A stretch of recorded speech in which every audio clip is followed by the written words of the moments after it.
And we begin with the big news out of Philadelphia. James Harden opting into his final year of his contract. And according to Woj, Harden, 76ers working together to get a deal done. And it's expected that Harden has played his last game for Philadelphia.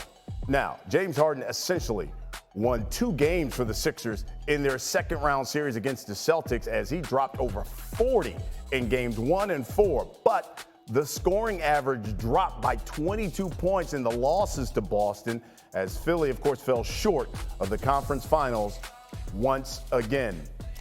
Bring in our NBA insider, Adrian Wojnarowski. He joins us now here with more. Okay, Woj, good to see you. What more can you tell us about Harden opting into his deal?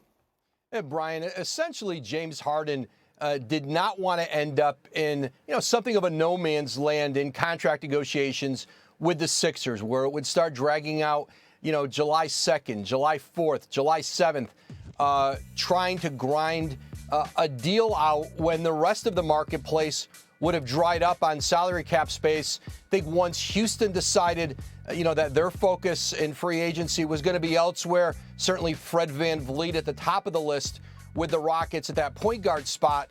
I think for James Harden, simply the uncertainty of what free agency would have held for him pushed him to opt in, guarantee himself that $35.5 million, and now get a trade out of Philly, presumably to a contender. It gives him a chance to be on another good team elsewhere. And certainly there's no, there are going to be, including the Clippers, the New York Knicks and others, teams who are interested in seeing, is there a James Harden deal to do with Daryl Morey and the Sixers? All right, speaking of the Clippers, speaking of the Knicks, what's the timeline then we can expect a Harden deal?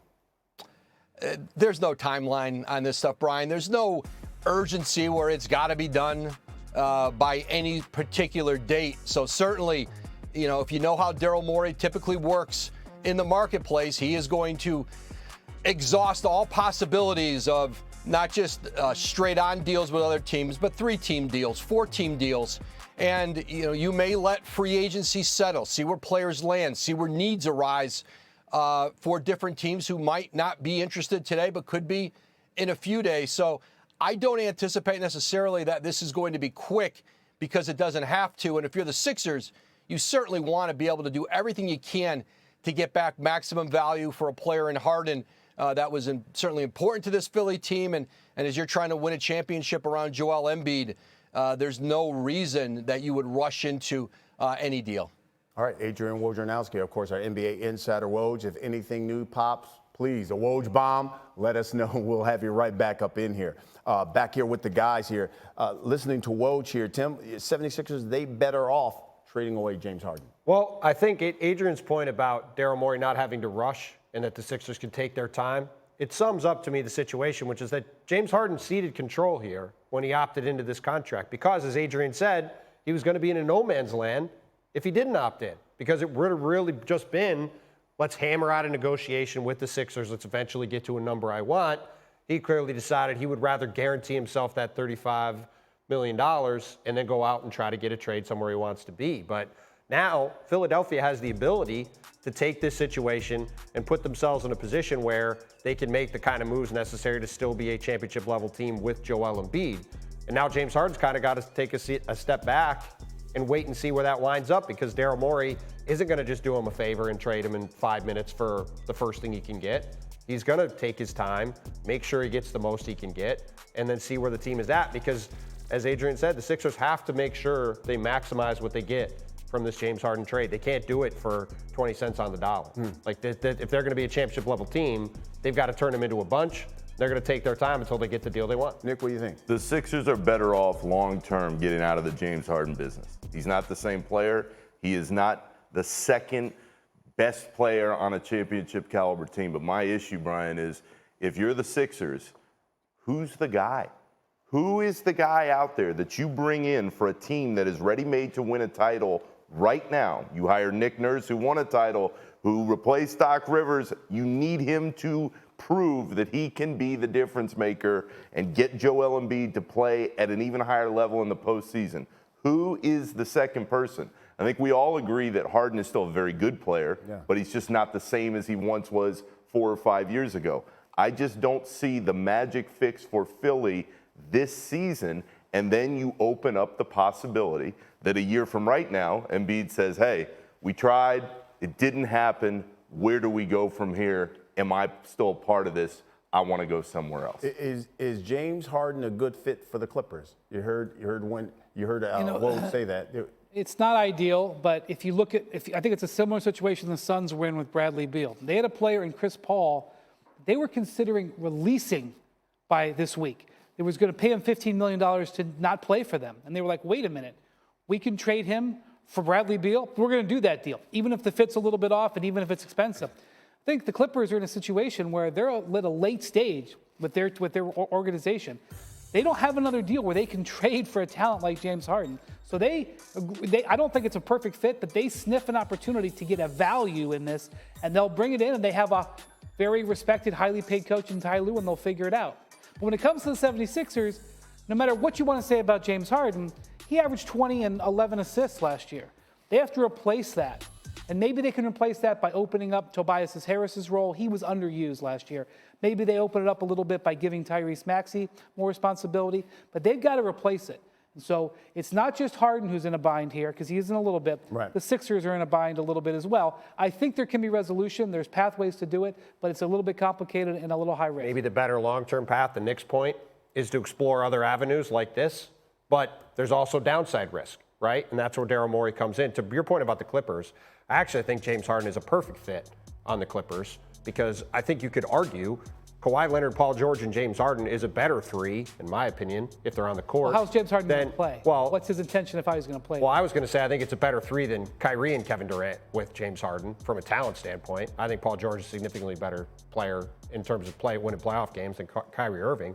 And I think if you have James Harden running the point and getting the ball to those guys, I think that could work out great. The bigger issue is what Nick talked about earlier in the show. We never see Kawhi Leonard and Paul George on the court together. So, yeah, you can go get James Harden, and James Harden was really good last year, and he'll be really good again. And I think as the third guy, he's a great fit. Mm-hmm. But are the 1 and 2 guys going to be on the court in April, May, and June? If they are, that could be a heck of a team.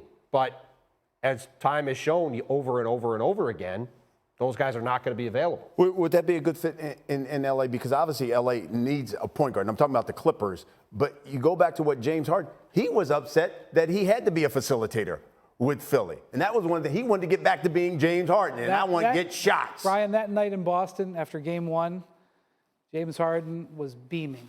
When he scored 40 points in game 1 of that second round series, he was like, I still got it. Yeah. And he said it's been a long time since I've been in a situation like this, when he just had the ball all the time. Yeah, and so the way that James is going to play is a huge factor here. Because remember, he is now playing on an expiring contract. He cannot extend. It is not allowed under the terms of his deal. He's going to end up being a free agent next year. So if you import this, you import a guy who has to prove he has to get paid. Those are all factors. He's still got it, but he doesn't have it every night.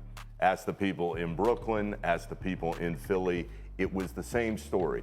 Harden still has the talent to carry a team at times, but we've seen it far too many other times where you get to the biggest games in the postseason and he completely disappears. And if you put him on a team, Brian, where you've got Kawhi and Paul George on the floor, cool. I think that makes sense. But who out there believes that Kawhi and Paul George are going to be out there at the same time? Woj mentioned the Knicks. If Tibbs is still there, count me in the group that is going to sit there and watch Tibbs and go, oh, what is this guy doing? So I'll believe it when I see it if Tibbs still has a say in any of that. As usual, Woj, I believe, is right. I do think the Knicks have a level of interest, but it will depend on what the price is. And the price today, probably for the Sixers, is pretty high. So we'll see how that plays. Well, Tom Thibodeau typically in the past has been give the ball to a point guard, let him run the show, right? That was Jalen Brunson last year, certainly where he was great. I think James Harden will be able to do a lot of what he wanted on offense. But again, to your point, I think it comes down to for the Knicks, they've been very patient in what they wanted to do asset-wise. I don't see them going overboard to make sure they get James Harden. And who's one of Tibbs' closest friends in the entire league? Doc Rivers, who just went through that whole experience with James Harden in Philly. Doc Rivers, yeah. So you know that Tibbs, what do I need to know? Yeah. And Doc's going, exactly. Doc's saying, James Harden cost me my job. This guy didn't want me to coach anymore. Clear, big fella. If that's the case, then in Philly, you got to obviously try to find a replacement. Dare I ask, Dame Lillard? Dare I ask? So that's the other shoe that is sort of out there right now. Dame, when he met with the Blazers on Monday, really made it clear he did not want to put pressure on the organization this week. So, okay, 6 o'clock today, free agency starts. They have Jeremy Grant, who's their biggest free agent. What will Dame react to what the Blazers do over the next 2 or 3 days? I personally do not see avenues for the Blazers to get dramatically better. But that said, yesterday morning when I woke up, I didn't see the Clippers getting James Harden. And by noon, that was deeply in the NBA ether. So let's see how the next 24 to 48 hours plays out and whether or not Dame reacts to the Blazers' moves or lack of moves by changing the situation or if he stays in that spot. Dame Lillard is now a huge factor. He's probably going to hold a lot of this free agency in terms of star movement up until we see whether there's clarity on his decision. Dame is the Durant of this summer. Everything is kind of shuffling and waiting for him to decide whatever he's going to decide. But if Dame Lillard actually believes that Portland is going to get better to a point where they can contend in the next couple of years, good luck to Dame Lillard. But there are scenarios in which the Sixers could make trades that improve the potential offer for Dame. So, the Sixers have an eye on that. Obviously, the Heat have an eye on that. The Heat have a couple of free agents today that they got to make decisions on while they're waiting for Dame. So there's all kinds of tentacles that are pointing. When you talk about these teams that we've been sort of thinking about possible Dame destinations, the Brooklyn Nets, the Miami Heat, the Philadelphia 76ers, Tyrese Maxey is the best piece on the board, right? Now, Philly doesn't have a lot of draft picks to trade, and obviously if you start looking right now at their team with James Harden on, it's like, well, you have to maybe do Tobias Harris to make the salary work, then you're losing multiple starters, you don't really have a team then, right?